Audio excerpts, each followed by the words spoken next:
Welcome to KGH academy. ఈ session ఏంటంటే ఏ అంశాలు న్యాయ సమీక్ష పరిధిలోకి రావు అంటే ఏ విషయంలో మనం కోర్టుకు వెళ్ళలేము, కోర్టుకు వెళ్ళడానికి అవకాశం ఉండదు, భారత రాజ్యాంగంలో ఉన్న అంశాలలో ఏ విషయాన్ని మనం కోర్టులో సవాలు చేయకూడదు అని చెప్పడమే ఈ సెషన్, చిన్న సెషన్ యొక్క ఉద్దేశం. మనకు తెలుసు న్యాయ సమీక్ష గురించి భారత రాజ్యాంగంలో ఆర్టికల్ 13 ప్రకారం మనం న్యాయ సమీక్ష చేయొచ్చు. ఆర్టికల్ 1332 ప్రకారం సుప్రీంకోర్టుకి వెళ్ళొచ్చు. ఆర్టికల్ 13226 ప్రకారం హైకోర్టు కూడా వెళ్ళవచ్చు ప్రాథమిక హక్కులకు భంగం కలిగినప్పుడు. అలా కాకుండా పౌరులకి ఏదైనా ఒక అంశం మీద ఇది సముచితం కాదు, ఇది కరెక్ట్ కాదు అనుకుంటే కోర్టుకి వెళ్ళొచ్చు. కానీ రాజ్యాంగంలోనే పొందుపరచబడ్డ అంశాల్లో కొన్ని అంశాలకి న్యాయ సమీక్ష మినహాయించారు. అంటే ఉదాహరణకి ఇప్పటికి రెండవ షెడ్యూల్ ఉంది. రెండవ షెడ్యూల్ దేని గురించి చెబుతోంది అంటే వేతనాలు. పార్లమెంట్ సభ్యులు, రాష్ట్ర విధానసభ సభ్యులు, విధాన పరిషత్ సభ్యులు, రాష్ట్రపతి, ఉపరాష్ట్రపతి, అంటే ఉపరాష్ట్రపతి అనేటువంటి వేతనం ఉండదు, కాకపోతే ఇక్కడ మనకి రాజ్యసభ చైర్మన్ గా ఉండే వేతనం. కానీ ఈ వేతనాలు పెంచడానికి సంబంధించి ఏవైనా సరే వేతనాలు పెంచినా లేదా వేతనాల్లో మార్పు చేసినా ఎందుకు అని క్వశ్చన్ చేయడానికి వీల్లేదు. రెండవ షెడ్యూల్ పైన మనం న్యాయ సమీక్షకి వెళ్ళకూడదు.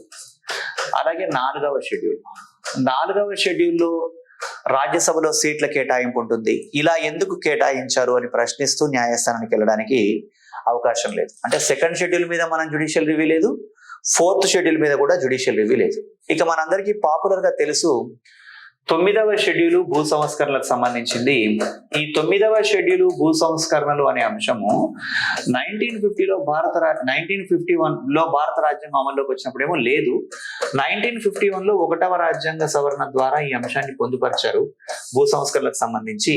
అయితే 9వ షెడ్యూల్లో పొందుపరచబడ్డటువంటి అంశాల మీద న్యాయ సమీక్ష లేదు అని 1951లో మనకి 1వ రాజ్యాంగ సవరణ ద్వారా నిర్ణయించడం జరిగింది. కానీ 1951లో 9వ షెడ్యూల్లో 13 అంశాలు ఉంటే ప్రస్తుతం 284 పైగా అంశాలు ఉన్నాయి. కాబట్టి 2007వ సంవత్సరంలో సుప్రీంకోర్టు ఏం చెప్పింది అంటే ఐఆర్ కోహిలో కేసు అనే కేసులో 9వ షెడ్యూల్లో పొందుపరచబడ్డ అంశాలపై కూడా న్యాయ సమీక్ష ఉంది.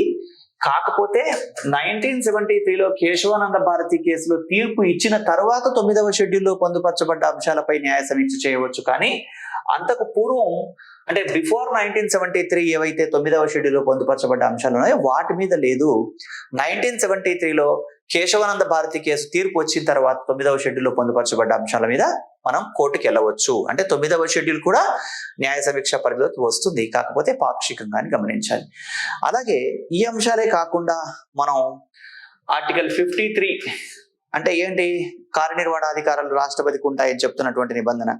ఆర్టికల్ 53లో ఉన్నటువంటి అంశాలు కానివ్వండి, అదేవిధంగా ఆర్టికల్ 154లో ఉన్న అంశాలు కానివ్వండి, అంటే రాష్ట్రపతి పేరు మీద, గవర్నర్ పేరు మీద కొనసాగేటువంటి కార్యకలాపాలకు సంబంధించి కార్యనిర్వహణాధికారులకు సంబంధించిన అంశాలు.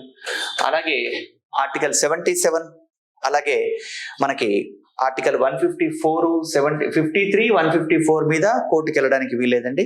అలాగే ఆర్టికల్ 77 మీద కానీ 163 మీద కానీ కోర్టుకు వెళ్ళడానికి వీల్లేదు.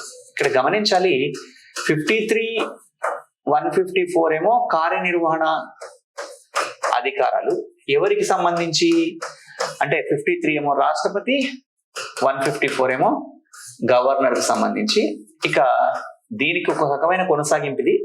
రాష్ట్రపతి పేరు మీద పాలన కొనసాగుతోంది, గవర్నర్ పేరు మీద పాలన కొనసాగుతోంది. కాబట్టి మీరు అవన్నీ ఏంటో తెలుసుకోకపోయినా 53ని కానీ, 154ని కానీ, 77ని కానీ, 163 కానీ ఈ విషయాల్లో మనం కోర్టుకు వెళ్ళడానికి వీల్లేదు అని గమనించాలి. అలాగే ఇంకా ఏంటి అంటే ఆర్టికల్ 122 ప్రకారం పార్లమెంటులో జరిగే చర్చల్ని, అంటే పార్లమెంట్ లోపల జరిగే చర్చల్ని ఎందుకు ఇలా చర్చిస్తున్నారని కోర్టుకు వెళ్ళి అడగకూడదు. చట్టం అయిన తర్వాత కావాలంటే ప్రశ్నించవచ్చు. అలాగే 212 ప్రకారం రాష్ట్ర శాసనసభలో జరిగే చర్చల విషయంలో కూడా మనం కోర్టుకు వెళ్ళకూడదు. ఆర్టికల్ 74 ప్రకారం ప్రధానమంత్రి, మంత్రిమండలి రాష్ట్రపతికి ఇచ్చే సలహా విషయంలో కానివ్వండి, అలాగే ఆర్టికల్ 163 ప్రకారం ముఖ్యమంత్రి, మంత్రిమండలి రాష్ట్రపతికి ఇచ్చే సలహా విషయంలో కానీ న్యాయ సమీక్ష లేదు. అంటే సింపుల్ గా చెప్పాలంటే న్యాయ సమీక్ష ఏ విషయాల్లో లేదు అని తెలియజేస్తున్నాం. ఆర్టికల్ 361లో స్పెసిఫిక్ గా ఏం చెప్పడం జరిగింది అంటే రాష్ట్రపతి గవర్నర్లకి కొన్ని ప్రత్యేక మినహాయింపులు ఇచ్చారు. రాష్ట్రపతి గవర్నర్లకు సంబంధించిన అంశాల మీద కూడా కోర్టుకు వెళ్ళకూడదు. అదేవిధంగా ఒకసారి ఎలక్షన్ ప్రక్రియ ప్రారంభమైన తర్వాత దాంట్లో ఎవరు జోక్యం చేసుకోకూడదు అని చెప్తున్న నిబంధన 329 ఇవేవి న్యాయ సమీక్ష పరిధిలోకి రావు. ఒక మాటలో చెప్పాలంటే షెడ్యూల్స్ విషయాన్ని తీసుకున్నట్లయితే షెడ్యూల్స్ లో 2వ షెడ్యూలు, 4వ షెడ్యూలు, 9వ షెడ్యూల్లో 1973 తర్వాత పొందుపరచబడ్డ అంశాల మీద న్యాయ సమీక్ష ఉంది. అంతకుముందు ఉన్న అంశాల మీద న్యాయ సమీక్ష లేదు.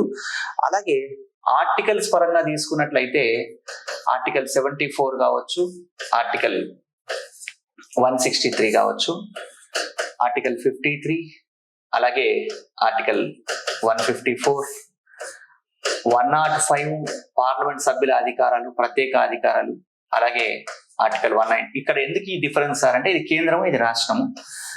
అలాగే ఇంకా ఆర్టికల్ 77, అలాగే ఆర్టికల్ 166.